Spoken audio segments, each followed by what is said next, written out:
कि माया के ऊपर, माया के कितने रूप हैं और इनसे कैसे बचा जा सकता है। अगर संसारिक में माया से बचेगा नहीं जीव, तो ये अपने निज स्वरूप को, अपने आप को जान नहीं पाएगा। अगर सत्य को जानना है तो झूठ को छोड़ना पड़ेगा। ये विचार की बात है। तो कबीर साहिब साखी में बताते हैं कि भी माया महाठगनी हम जानी, माया महाठगनी हम जानी, तिरगुण फांस लिया के डोले, बोले मधुर वाणी, माया महाठगनी हम जानी। कहते हैं माया जो है सबसे बड़ी ठगनी है, और ये अपने मीठा लालच संसारिक में, मोह माया के लालच में ऐसे घेर देती है, उससे बचना बड़ा मुश्किल हो जाता है। तो उससे कैसा बचा जाए, ये साहिब की दया से समझने की बात है। फिर कहते हैं माया के रूप बताए हैं कि भाई केशव के कमला हो बैठी, शिव के भवन भवानी, पंडा के मूरत हो बैठी, तीर्थ बन के पानी। कहते हैं केशव के कमला होके बैठ गई माया, और शिव के भवन भवानी, और पंडा के मूर्त बन के बैठ गई, और तीर्थ बन के पानी। तीर्थ करने जाते हैं, वहां भी माया का ही चक्कर है, वहां पानी बन के बैठ गए, क्योंकि सत्य को नहीं जाना, सिर्फ शरीर को धोके आया। और अगर शरीर तक सीमित रहा तो ये फिर बात माया के अंदर आ जाती है। जो चेतन ज्ञान है, आत्म ज्ञान है, समझने वाला ज्ञान है, वो समझा नहीं, फिर तो माया का चक्कर कभी भी बाहर इससे निकलने नहीं देती। इससे निकलने के लिए संतों की शरण में जाना जरूरी है, संतों की बात सुनना जरूरी है।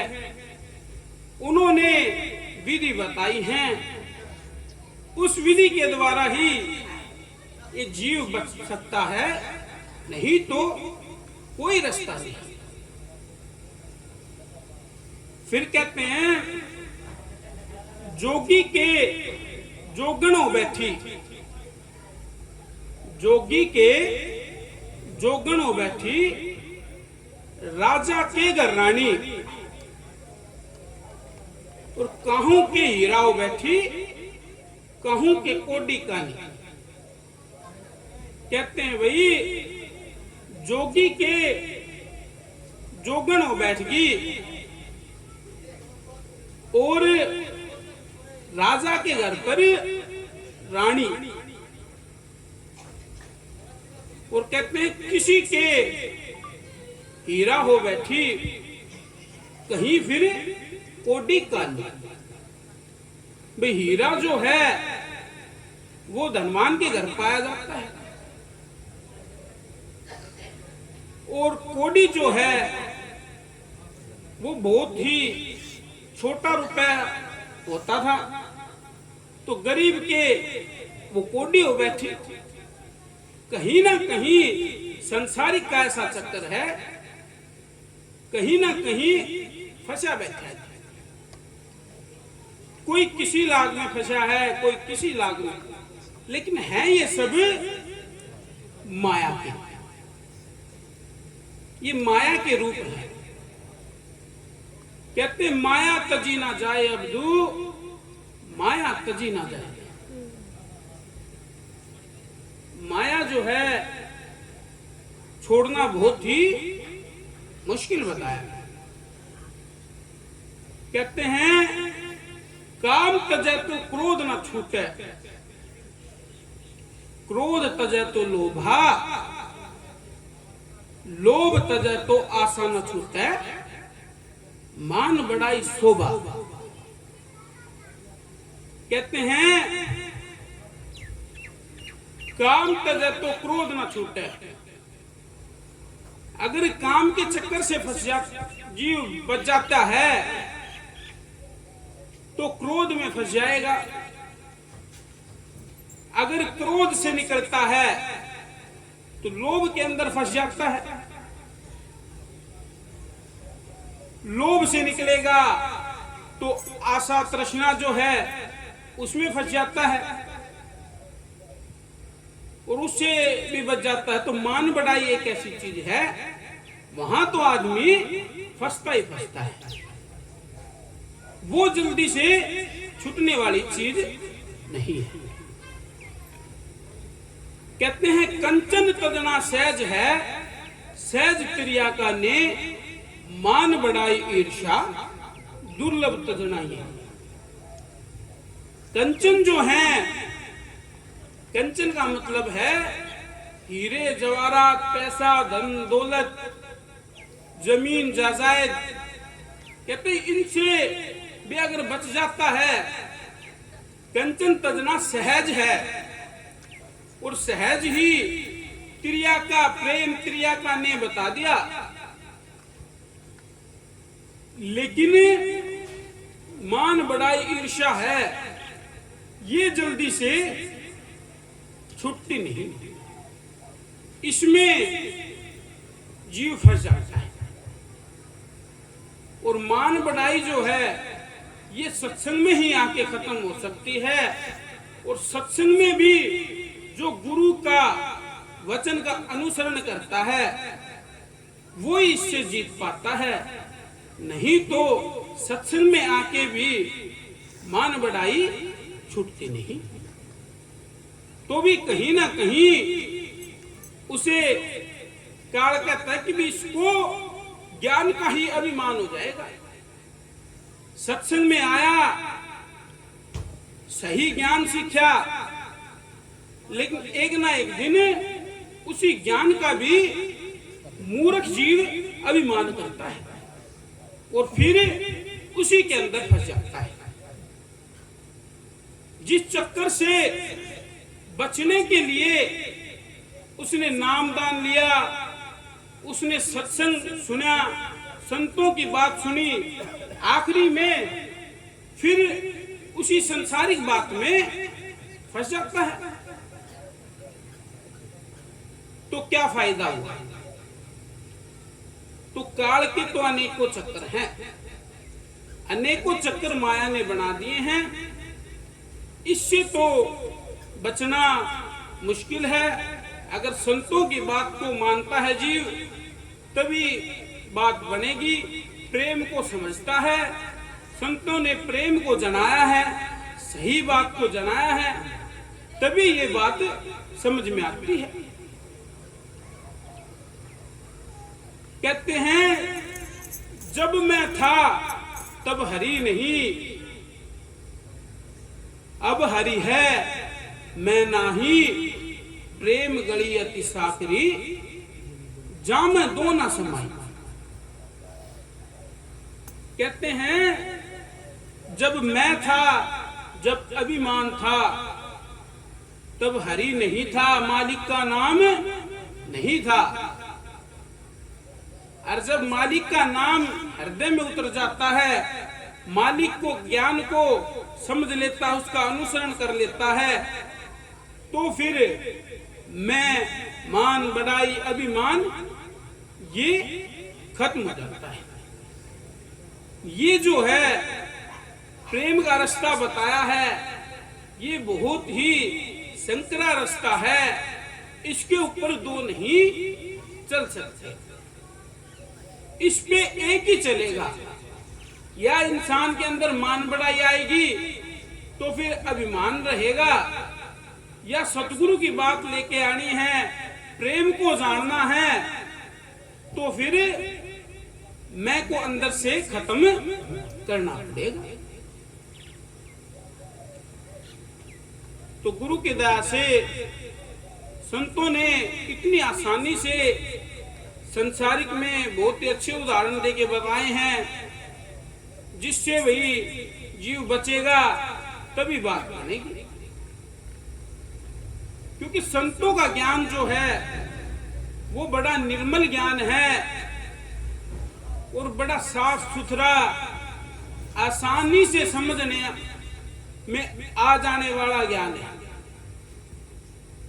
कहते संतों का ज्ञान जो है जोहरी के ज्ञान जैसा है। संसार में जोहरी का ज्ञान जो बताया है, ऐसे ही सतगुरु का, संत का ज्ञान बताया है। जोहरी के ज्ञान में क्या विशेषता है, क्या इसमें अलग है? जोहरी का ज्ञान जो है वो सबके लिए एक समान होता है, एक जैसा होता है, एक जैसे नियम होते हैं। अगर सोने का भाव आज कितना ही भी चला हुआ हो, चाहे उसे अमीर खरीदने चला जाए, गरीब खरीदना चला जाए, तो उसका भाव जो है दोनों को एक ही लगेगा। उसके लिए दूसरा नियम नहीं है, ये नहीं है उसके लिए कोई भेदभाव है या कोई पार्शियलिटी है, क्योंकि वो ज्ञान एक है। ऐसे ही संतों का ज्ञान जो है वो सबके लिए समान होता है, उसमें भेद नहीं होता, अलग नहीं होता। तो कहते हैं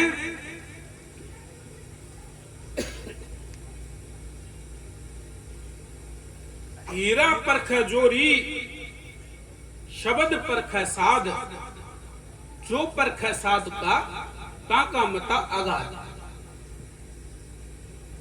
हीरे को जोरी परख सकता है, जो उस चीज को जान सकता है, आभूषण के बारे में नॉलेज रखता है, उस ज्ञान को समझता है। ऐसे ही संतों का ज्ञान जो है वो कहते हैं सत्संग में मिलता है और साधु ही उसको परख सकता है। और साधु को जो समझ जाए, साधु की सैन को जो लख लेता है, साधु संत जो हैं समाज में अच्छाई के रास्ते पे चलने का मार्ग बताते हैं कि भी ये रास्ता तेरे लिए अच्छा है, ये मार्ग तेरे लिए सही है। तो उस सैन को जो अगर परख लेता है, समझ लेता है, तो कहते उसका मता जो है वो अगाध है, वो ज्ञानी है, वो आगे को जानने वाला है। ये समझ की बात है। तो गुरु की दया से सत्संग को समझना चाहिए, धर्म को समझना चाहिए, असली धर्म क्या है, क्या हमारे काम आएगा, ये सारी चीजें सत्संग में पता चलती है। कहते बने जो कुछ धर्म कर ले, यही एक साथ जाएगा। गया अवसर न फिर तेरे हाथ आएगा। बने जो कुछ धर्म कर ले, यही एक साथ जाएगा। कुछ धर्म कर ले कुछ सत्य धर्म को समझ उसके हिसाब से जीवन को व्यतीत कर, बुरे मार्ग से हट जा, अच्छे मार्ग पे लग जा। जो तेरे लिए गलत है उसको छोड़ दे। स्वार्थ में, सिर्फ स्वार्थ में मत सोच कि भी आदमी अपना अपना ही फायदा सोचता है। उसके बाद जो भुगतान होना है उसके बारे में ख्याल नहीं करता। उसका ख्याल करना बहुत जरूरी है, उसको समझना जरूरी है। लेकिन ये बात जल्दी से समझ में नहीं आती। अगर संत ये बात समझाते हैं तो कहता है कि आगे का किसने देखा? अरे आगे का नहीं देखा, संसारिक में देखने लग रहे हैं। यही भुगतान हो रहा है, कहीं आगे भुगतान नहीं होगा। अगर विचार करते हैं, समझ रखते हैं, सोच के देख, गलत कार्य करता है कोई तो उसके मन में शांति नहीं होती। उस कार्य से धन तो हो सकता है, लेकिन ये जरूरी नहीं है कि शांति मिलेगी। और ये भी कोई जरूरी नहीं है गलत कार्य से करके कोई धन इकट्ठा कर लेता है कि वो धन रुक जाएगा। काफी लोग कहते हैं कि असली सुख धन दौलत में है।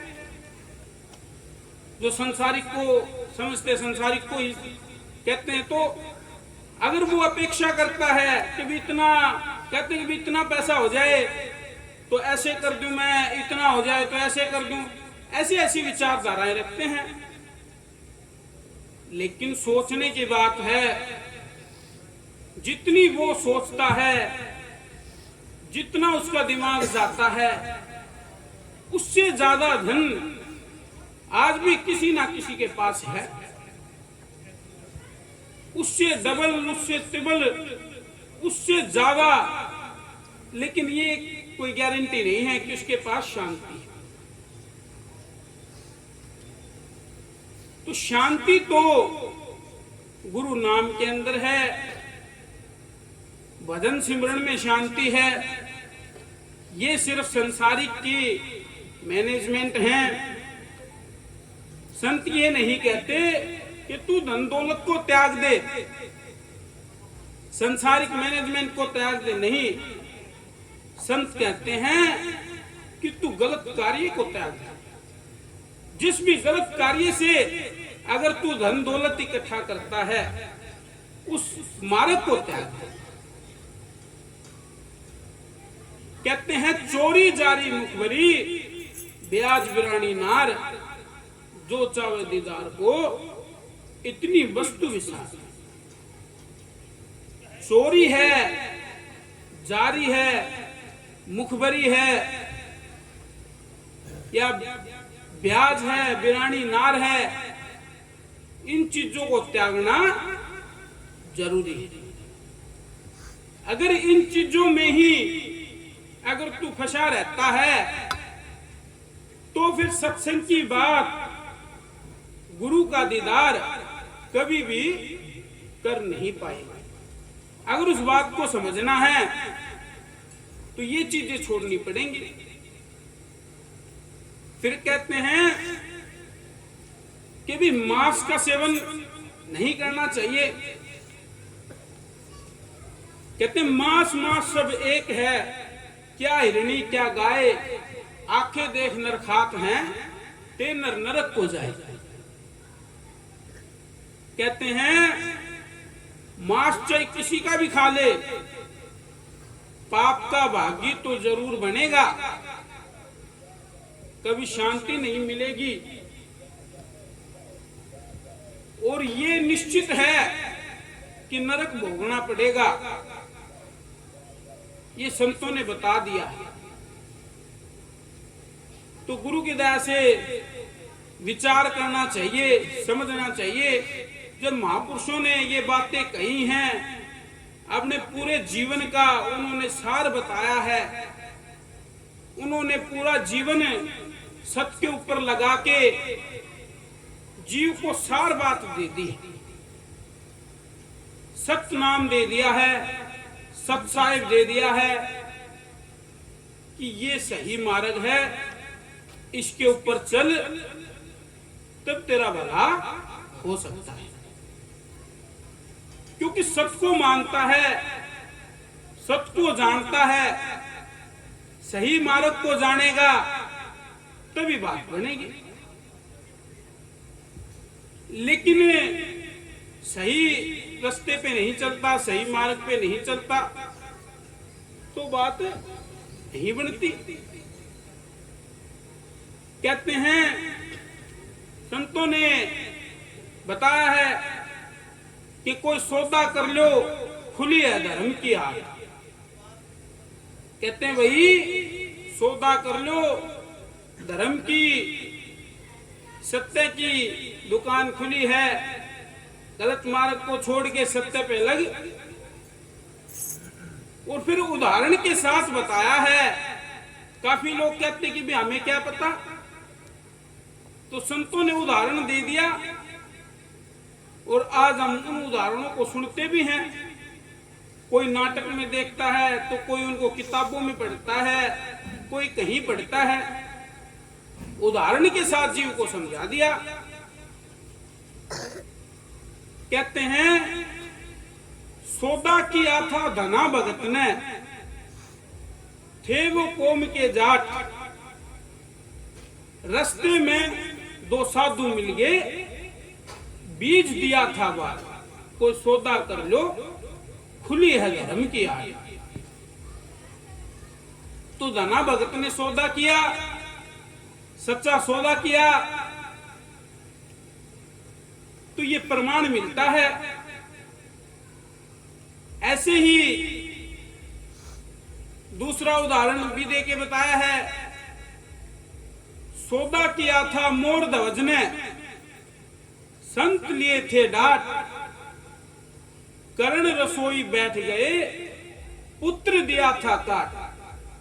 कोई सौदा कर लो, खुली है धर्म की आड़। उदाहरण के साथ समझाया है।